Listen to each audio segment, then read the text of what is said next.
आज के इस वीडियो में कक्षा 12 के भौतिक विज्ञान पेपर हल के बारे में बताया जाएगा। 2025 में जो एग्जाम हुए थे, पेपर का कोड 346 JW के प्रश्नों को हल करके आज के इस वीडियो में बताया जाएगा। पिछले भाग में प्रश्न नंबर 1 से लेकर के 6 तक के सभी प्रश्नों को जो है हल करके वीडियो अपलोड कर दिया गया है। यदि उस भाग का वीडियो जो है आप सभी विद्यार्थी नहीं देखे होंगे तो डिस्क्रिप्शन बॉक्स में उस वीडियो का लिंक दे दिया गया है, वहां से जाकर के वीडियो को देख सकते हैं। और आज के इस वीडियो में जो है प्रश्न नंबर 6 का जो है पहला क्वेश्चन जो है आज समझेंगे, वैद्युत धारा के चुंबकीय प्रभाव से क्या अभिप्राय है।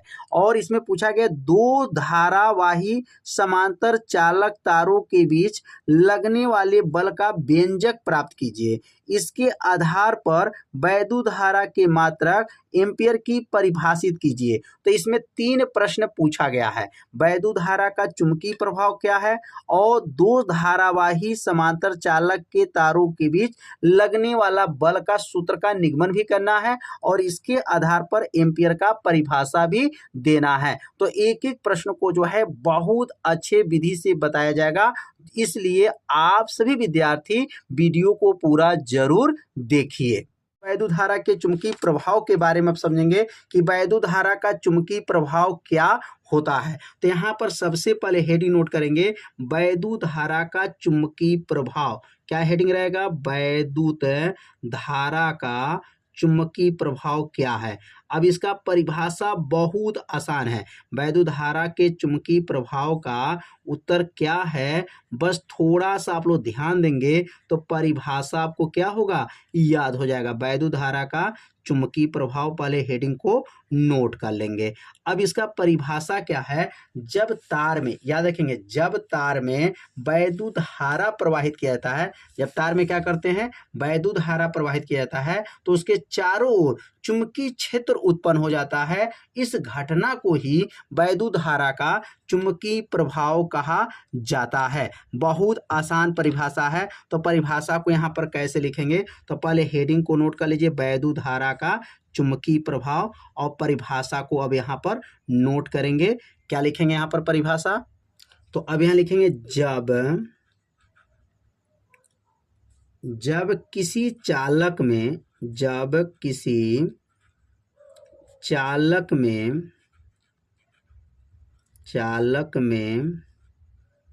वैद्युत धारा प्रवाहित किया जाता है, वैद्युत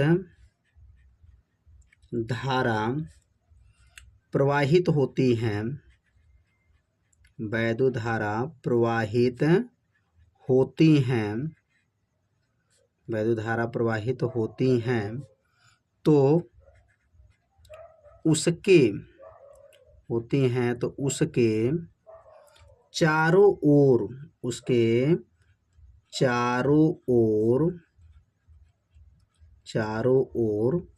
चुंबकीय क्षेत्र उत्पन्न हो जाता है। क्या उत्पन्न हो जाता है? चारों ओर चुंबकीय क्षेत्र उत्पन्न हो जाता है, चुंबकीय क्षेत्र उत्पन्न हो जाता है, उत्पन्न हो जाता है।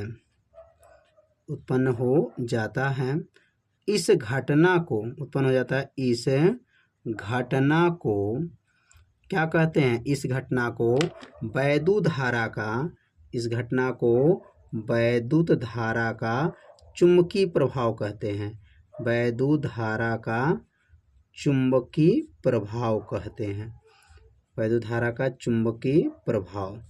कितना आसान परिभाषा है, 2 बार पढ़िए, परिभाषा क्या होगा, याद हो जाएगा।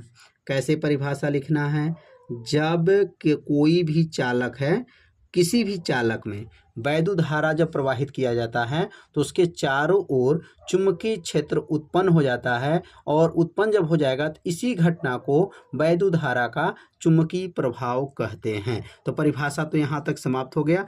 अब एक डेरिवेशन करना है, मतलब एक सूत्र का निगमन करना है। और सूत्र का निगमन क्या है, दो धारावाही समांतर चालक तारों के बीच लगने वाला बल का व्यंजक प्राप्त करना है। तो अब यहाँ पे नीचे हेडिंग नोट कर लेंगे। अब तो अब यहाँ पे जो जो हेडिंग होगा, क्या हेडिंग है? दो धारावाही समांतर चालक तारों के बीच लगने वाला बल।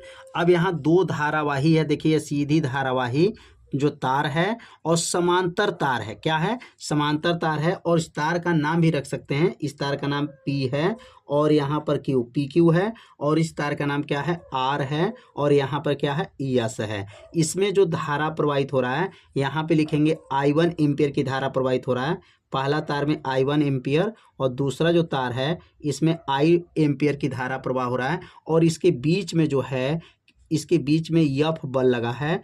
इसके अंदर तार के बीच में जो है वैद्युत बल जो लगा है, इसको कहेंगे F बल लगा है।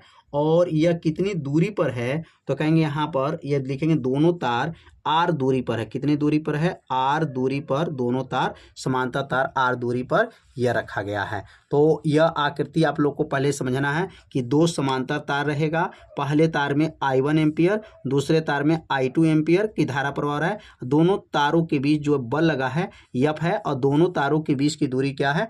R है। तो यहाँ पर सबसे पहला काम जो है आपको माना लिखना पड़ेगा कि माना क्या क्या देख रहे हैं। तो यहाँ पर माना हम देख रहे हैं दो तार समांतर तार है, तो लिखेंगे यहाँ पर माना, क्या लिखेंगे यहाँ पर? माना दो समांतर तार है। क्या लिखेंगे? माना दो तार। दो तार का नाम क्या है? तो कहेंगे दो तार PQ है, PQ तथा और कौन तार है? RS है। दो तार PQ तथा RS, RS एक दूसरे से, क्या लिखेंगे? एक दूसरे से कितनी दूरी पर है? तो कहेंगे एक दूसरे से R दूरी पर है। कितनी दूरी पर है? R दूरी पर स्थित है। कितनी दूरी पर? R दूरी पर है।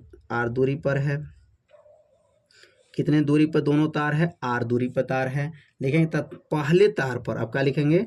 पहले तार पर कितना धारा है? कहेंगे पहले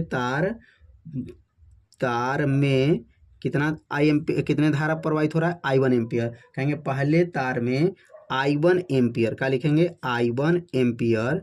और दूसरे तार में क्या है? I2 ampere. तो लिखेंगे यहाँ पर पहले तार में I1 एम्पियर तथा दूसरे तार में, यहाँ लिखेंगे अब दूसरे तार में I2 एम्पियर प्रवाह हो रहा है। कितना? दूसरे तार में I2 एम्पियर जो है धारा प्रवाह हो रहा है।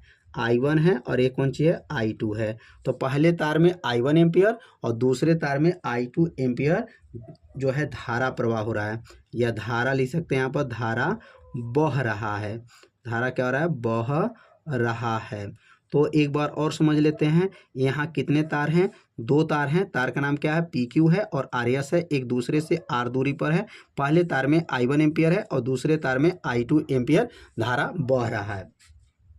और उनके बीच क्या लिखेंगे? और उनके बीच लिखेंगे तथा उनके बीच कितना बल लगा है? तो कहेंगे उनके बीच F बल लगा। उनके बीच कितना बल है? कहेंगे उनके बीच लगने वाला बल। अब लगने वाला बल क्या है? तो कहेंगे बल F है। लगने वाला बल क्या है? F है। तो अब इतना जो है माना जो है, इसमें आकृति को देख करके यह माना लिखा गया। अब माना लिखने के बाद से लिखेंगे अब पहले जो तार है, जो पहले तार में कितने एम्पीयर की धारा बह रहा है? तो लिखेंगे यहाँ पर पहले जो तार में, तो लिखेंगे यहाँ पर पहले, क्या लिखेंगे यहाँ पर? पहले चालक पर उत्पन्न। क्या लिखेंगे? पहले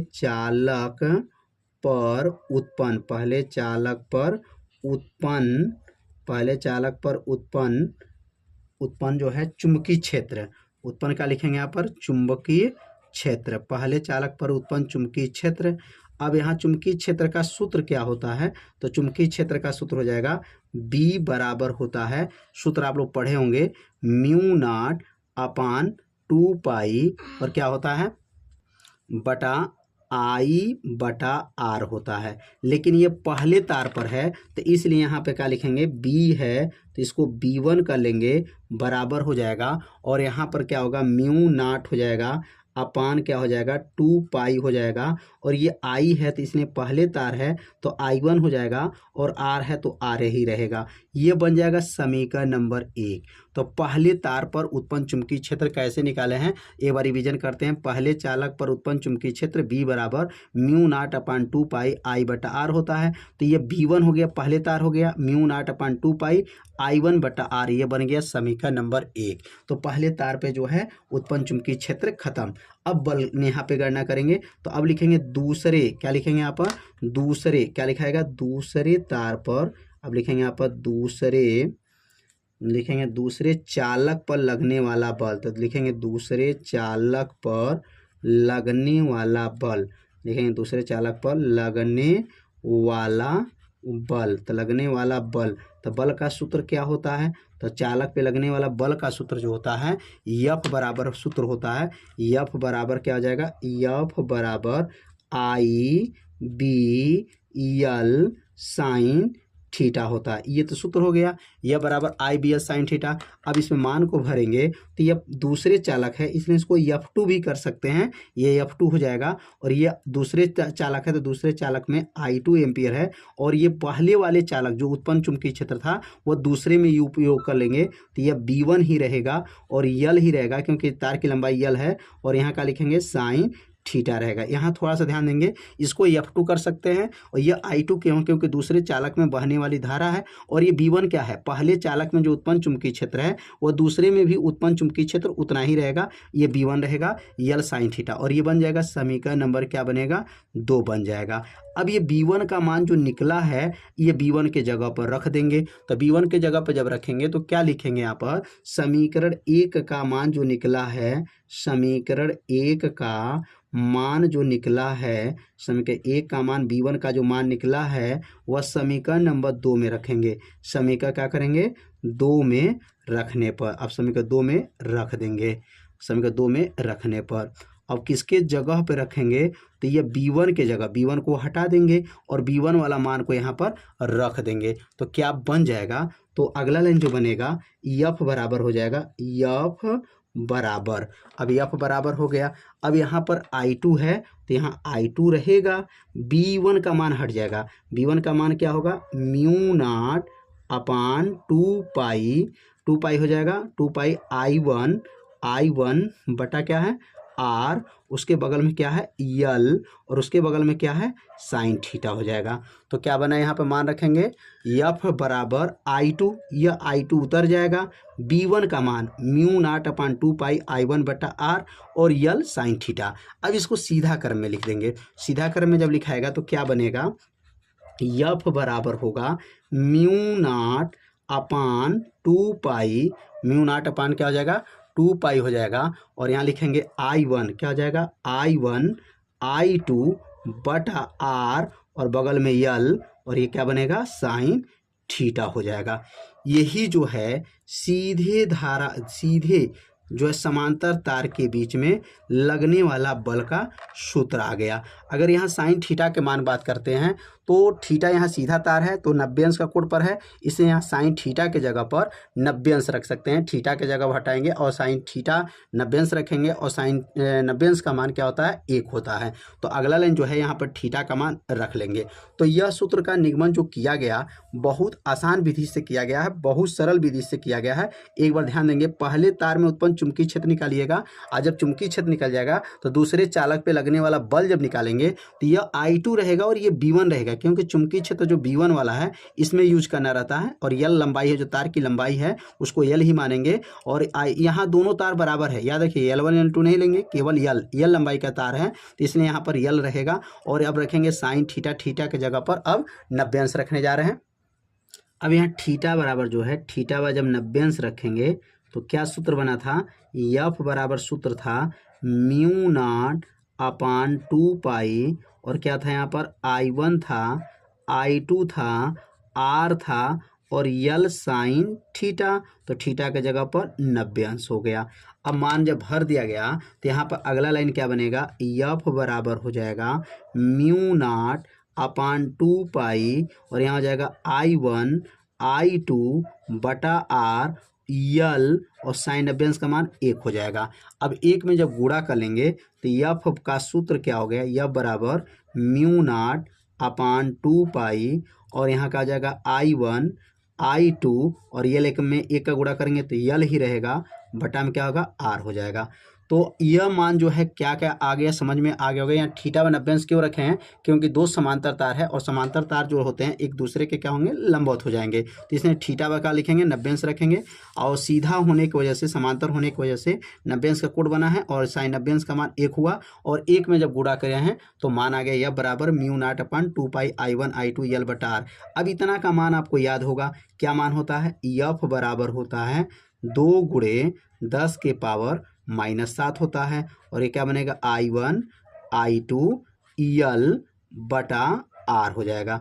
यह जो मान जो आया, किसका मान आ गया, दो समांतर जो है धारावाही चालक पर लगने वाला यह बल का सूत्र का निगमन हो गया। तो उम्मीद करते हैं सूत्र आप लोगों को अच्छे से समझ में आ गया होगा।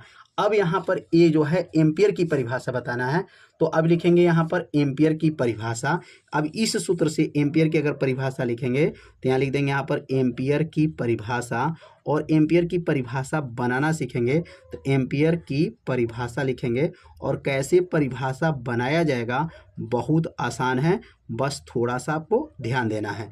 लिखेंगे यहाँ पर एम्पियर की परिभाषा और यहाँ पर एम्पियर की परिभाषा जब बनाएंगे तो कैसे एम्पियर की परिभाषा बनेगा तो ध्यान देंगे। अब इसमें I1 है, I2 है, यल है, आर है। अब इसको यहाँ पर लिखेंगे यदि, क्या लिखेंगे यहाँ पर, यदि यहाँ क्या क्या मान रहे हैं, अगर हम I1 को और I2 को, दोनों को I1 I2 को 1 एम्पियर मान लें, मतलब धारा 1 एम्पियर हो गया दोनों के जगह पर, तो 1 एम्पियर हो जाएगा। और लंबाई जो है 1 मीटर मान लीजिए, लंबाई 1 मीटर मान लीजिए और दूरी भी 1 मीटर मान लीजिए, आर बराबर 1 मीटर।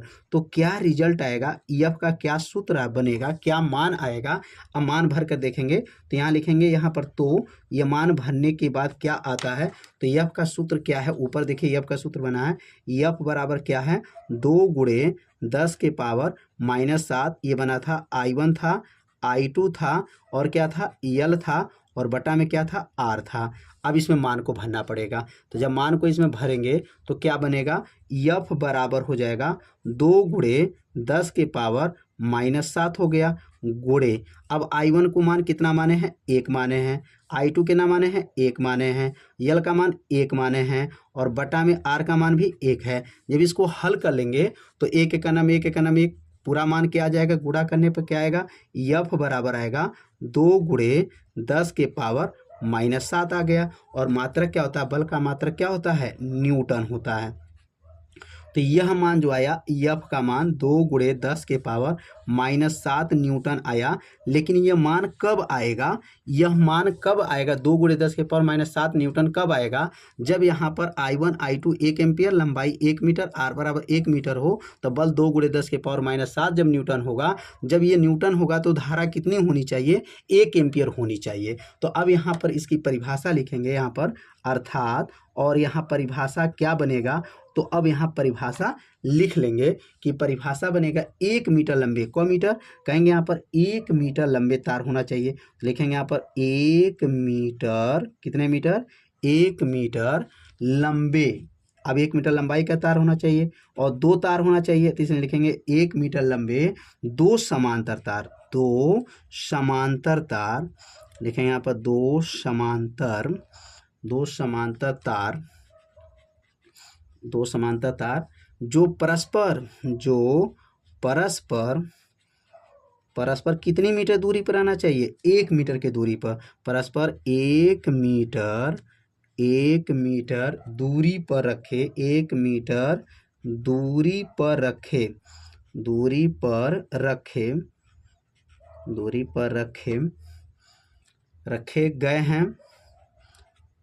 रखे गए हैं तथा उनके बीच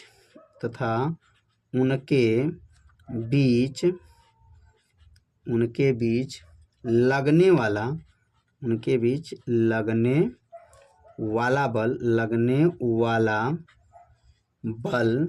वाला बल कितना होना चाहिए, लगने वाला बल 2 गुणे 10 के पावर लगने वाला बल क्या है 2 गुणे 10 के पावर -7 न्यूटन, 10 के पावर -7 न्यूटन हो तो उस तार में प्रवाहित धारा, उस तार में प्रवाहित धारा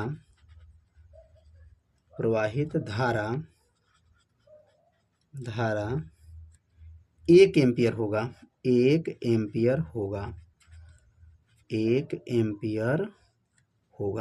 1 एम्पियर की परिभाषा बन गया। अब इस सूत्र से अगर 1 एम्पियर की परिभाषा आपको लिखना है तो इसी में परिभाषा छिपा है। 1 मीटर लंबे तार होनी चाहिए, 2 समांतर तार होना चाहिए और 1 मीटर की दूरी पर होना चाहिए। इसमें बल कितना होना चाहिए 2 गुणे 10 के पावर -7 न्यूटन का बल रहेगा तो उसमें धारा 1 एम्पियर हो जाएगा। तो 1 एम्पियर होने के लिए ये क्या शर्त होना चाहिए, तो शर्त क्या है 1 मीटर लंबे 2 समांतर तार जो परस्पर 1 मीटर की दूरी पर रखे गए हैं तथा उनके बीच लगने वाला बल क्या होना चाहिए 2 गुणे 10 के पावर -7 न्यूटन हो तो उस तार में प्रवाहित धारा 1 एम्पियर होगा। तो उम्मीद करते हैं यह प्रश्न जो है आप लोगों को अच्छे से समझ में आ गया होगा। तो आज के इस वीडियो में एक ही प्रश्न को बताया गया लेकिन बहुत अच्छे विधि से बताया गया है, आपको अच्छे से समझ में आ गया होगा। तो वीडियो को लाइक कर दीजिए और चैनल पे यदि आप पहली बार आए होंगे तो चैनल को सब्सक्राइब जरूर कर लीजिए। अब अगले भाग में प्रश्न नंबर 7 को हल किया जाएगा और हल करके वीडियो जो है डिस्क्रिप्शन बॉक्स में उसका लिंक दे दिया जाएगा, वहां से जाकर के वीडियो को देख सकते हैं। तो मिलते हैं अब अगले भाग में, तब तक के लिए जय हिंद, जय भारत।